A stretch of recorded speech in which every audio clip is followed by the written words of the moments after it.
In the shadows of North Korea's rigid hierarchy, one man has quietly shaped the country's policies, projected an image of unwavering loyalty, and navigated the treacherous waters of elite politics. Choe Ryong Hae. While the world's attention often focuses on the Kim family, it is Choe, sometimes called the toy soldier of Pyongyang, who exemplifies the regime's deepest hypocrisies, wielding immense influence while publicly denying his own power. Choe Ryong Hae is considered a hypocrite because his public image and rhetoric sharply contradict his private actions and the privileges he enjoys as a member of North Korea's elite. Publicly, Choe has long promoted the ideals of socialist sacrifice, revolutionary purity, and self-reliance, urging ordinary North Koreans to endure hardship and remain loyal to the regime. He has been a key figure in enforcing ideological discipline and demanding austerity from the population. However, evidence and reports show that Choe, like many in the privileged inner circle, enjoys a life of luxury and comfort that is unattainable for the vast majority of North Koreans. While ordinary citizens struggle with poverty and food shortages, Choe and his peers have access to imported luxury goods, elite schooling for their families, and special medical care. This stark contrast is highlighted by the fact that luxury stores in Pyongyang, stocked with expensive foreign items, are frequented by the elite while most North Koreans cannot afford basic necessities. Moreover, Choe has benefited from the same corrupt system he publicly denounces. He has survived political purges and scandals, such as being caught selling scrap metal abroad without permission, only to return to power through elite connections rather than merit. His career is marked by adaptability and self-preservation, often at the expense of the principles he claims to uphold. Choe Ryong Hae's hypocrisy lies in preaching sacrifice and socialist virtue while living in privilege and exploiting the very system he claims to defend. This duplicity is emblematic of North Korea's ruling class, where loyalty to the regime is rewarded with material comfort, even as the majority of the population faces daily hardship and repression. Choe Ryong Hae's rise is a study in contradiction. Born into a revolutionary family, he inherited both privilege and peril. His father, Choe Hyun, was a celebrated general and close confidant of Kim Il-sung. From a young age, Choe was groomed for leadership, yet he has always presented himself as a humble servant of the state, insisting that all glory belongs to the supreme leader. Officially, Choe is an economics graduate, not a soldier. Yet, in 2010, he was suddenly promoted to 4-star general and later made vice marshal despite having no military background. This move stunned even seasoned North Korea watchers and revealed the regime's penchant for elevating loyalty over merit. As director of the Korean People's Army's Politburo and vice chairman of the Workers' Party's Central Military Commission, Choe has been responsible for enforcing ideological purity and discipline within the military. He projects an image of strictness and self-sacrifice, but insiders whisper about his taste for luxury and the privileges he enjoys behind closed doors. Choe's public persona is that of a tireless worker, always at the side of the Kim family during factory visits, military inspections, and mass rallies. He speaks of the glorious hardships endured for the revolution, yet his own family enjoys elite schooling and imported goods and special medical care, all unavailable to ordinary North Koreans. During periods of famine and hardship, Choe has been the regime's chief propagandist, urging citizens to tighten their belts and remain loyal to the party. He denounces foreign influence and bourgeois decadence, yet is known to have traveled abroad, enjoying the very comforts he condemns. Choe's role as an image maker for Kim Jong-un is another layer of hypocrisy. He orchestrates grand spectacles that showcase the leader's supposed humility and devotion, while ensuring that any hint of dissent or imperfection is ruthlessly suppressed. The reality behind the scenes is one of fear and forced enthusiasm. Despite his outward displays of loyalty, Choe's career has been marked by sudden disappearances and returns. In 2004, he vanished from public view, reportedly sent for political re-education. His absence was never explained, and he re-emerged 2 years later, more powerful than before. Such episodes highlight the precariousness of power in Pyongyang and the duplicity required to survive. Choe's hypocrisy is most evident in his handling of the military. He has purged rivals for lack of revolutionary zeal, even as he himself has never served in combat. His military titles are symbolic, yet he commands real authority over generals and officers who have devoted their lives to the armed forces. He is often photographed in civilian clothes, rarely donning a uniform, yet he is presented as a military hero. This charade is maintained for the benefit of both domestic and international audiences, reinforcing the myth that North Korea's leaders are chosen for their virtue, not their connections.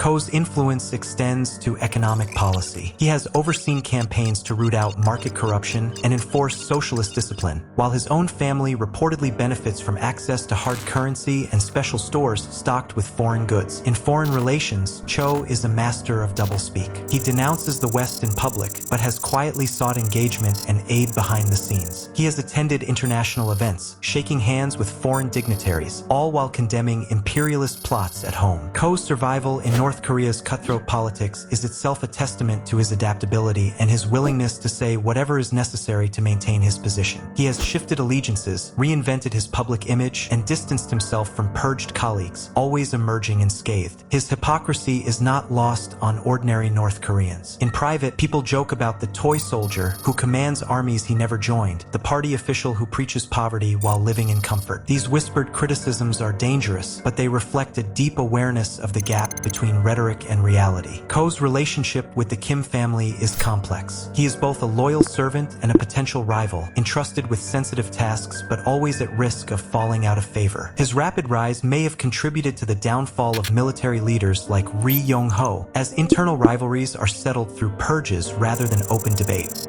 The spectacle of Choe's public life is carefully stage-managed. He is always shown applauding the leader, never speaking out of turn, always deferring to the Kim family. Yet, behind the scenes, he is one of the few with real input into policy and personnel decisions. Choe's hypocrisy is institutionalized. He upholds a system that rewards loyalty over competence, secrecy over transparency, and privilege over equality. He is both a product and a perpetuator of North Korea's unique brand of doublethink. In moments of crisis, Choe is often at the forefront, delivering speeches about unity and sacrifice. Yet, when things go wrong, he disappears from view, avoiding accountability and letting others take the fall. His ability to survive and thrive in such an environment is remarkable, but it comes at the cost of integrity. Choe's public statements are often at odds with his private actions, and his career is a testament to the power of hypocrisy in North Korean politics. Choe Ryong Hae's story is not just about one man. It is a window into the broader dynamics of the regime system, where those who rise to the top must constantly navigate shifting allegiances, conceal their true intentions, and embody contradictions. He is a master of appearances, skilled at projecting whatever image is required. Whether as a hardline enforcer, a loyal aide, or a humble party worker, Choe adapts to survive. The privileges he enjoys are a stark contrast to the suffering of ordinary North Koreans. While he and his family live in comfort, millions struggle with poverty, repression, and fear.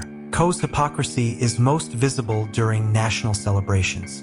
He stands at the podium, praising the sacrifices of the people, while knowing that his own sacrifices are minimal. He has played a key role in shaping the regime's response to international pressure, advocating for defiance in public while quietly seeking compromise when necessary. His career is a reminder that in North Korea, power is maintained not just through violence, but through the careful management of appearances and the cultivation of myths. Choe's legacy will be defined by his ability to embody the regime's contradictions. He is both a symbol of loyalty and a beneficiary of privilege, a public servant and a private elite.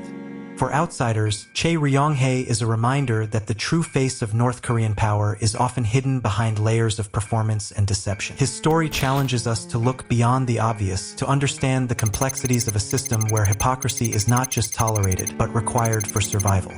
In the end, the hunt for North Korea's greatest hypocrite leads us to figures like Choemen who have mastered the art of saying one thing and doing another, who survive by embodying the very contradictions that define their country. As North Korea continues to project an image of unity and strength, it is the hidden lives of its elites that reveal the true nature of the regime.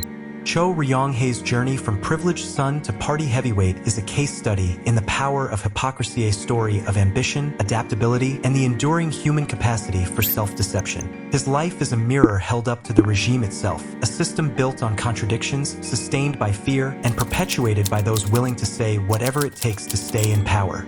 Choe Ryong Hae's journey through the labyrinth of North Korean politics is marked by extraordinary resilience and a chameleon-like ability to adapt to shifting power dynamics. His career began in the ideological trenches of the Workers' Party of Korea, where he worked as a political instructor at Kim Il-sung University during the 1970s, quietly learning the ropes of party discipline and loyalty. In the 1980s, Choe's star rose swiftly, as he became a leading figure in the League of Socialist Working Youth of Korea, eventually serving as its chairman. This position placed him at the heart of the regime's efforts to mold the next generation of loyal citizens.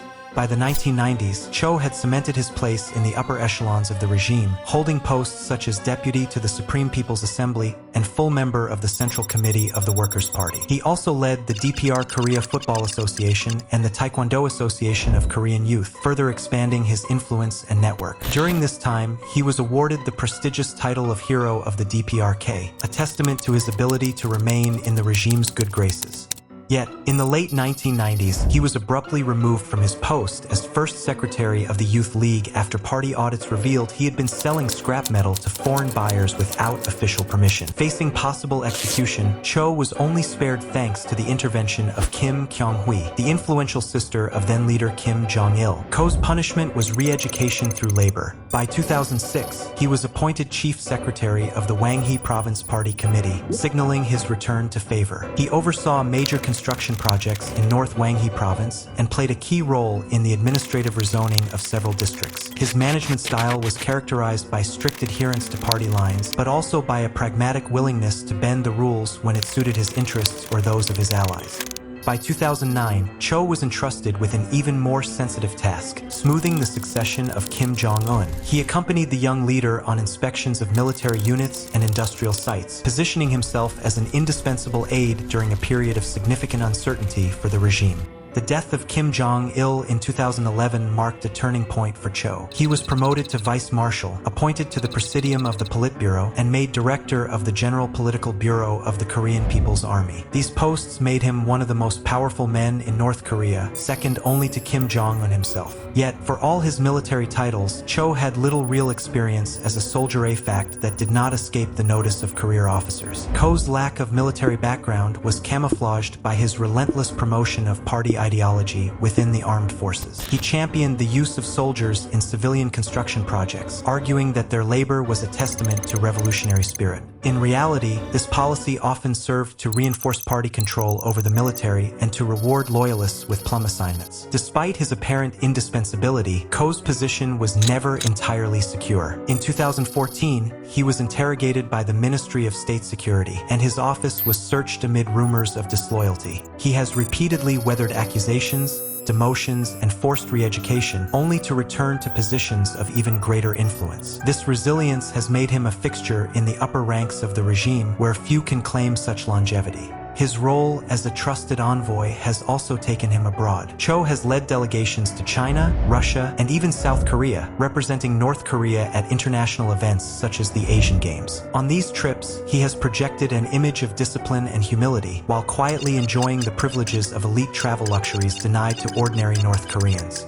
Choe's influence has often been exercised behind the scenes. He is known to be a key player in the Organization and Guidance Department, the powerful body responsible for monitoring loyalty and rooting out dissent within the party and military. Choe has always been careful to downplay his own importance, insisting that all credit belongs to the supreme leader. This humility is, of course, part of the performance, aligning himself with the Kim family while maintaining his own network of loyalists. His survival has often come at the expense of rivals, many of whom have been purged or sidelined as Choe's star has risen. Choe's family background has also played a significant role in his career. As the son of Choe Hyun, a revered general and close ally of Kim Il-sung, he has benefited from a legacy of revolutionary credentials. Yet, Choe's ascent has not been entirely smooth. He has faced repeated suspensions, forced re-education, and demotions, only to be restored to power each time too. These cycles of fall and rehabilitation are emblematic of the broader instability that characterizes North Korea's elite politics. Choe's story is a microcosm of the broader dynamics of North Korean power, a world where loyalty is rewarded, dissent is punished, and survival depends on the ability to navigate constant change. His career is a testament to the enduring power of adaptability and the central role of hypocrisy in the regime's inner workings. As Choe continues to serve at the highest levels of government, his legacy is still being written. For now, he remains a master of survival, a man who has turned the art of duplicity into a pathway to power in one of the world's most secretive states. In the final analysis, Choe Ryong Hae is not just North Korea's greatest hypocrite, is its most skilled survivor, a man who has turned duplicity into an art form. And as long as figures like Choe remain at the heart of the regime, the gap between North Korea's promises and its realities will persist, leaving ordinary people to bear the cost of elite hypocrisy. If you made it this far, thanks for watching. Subscribe to the channel for more stories they don't want you to know.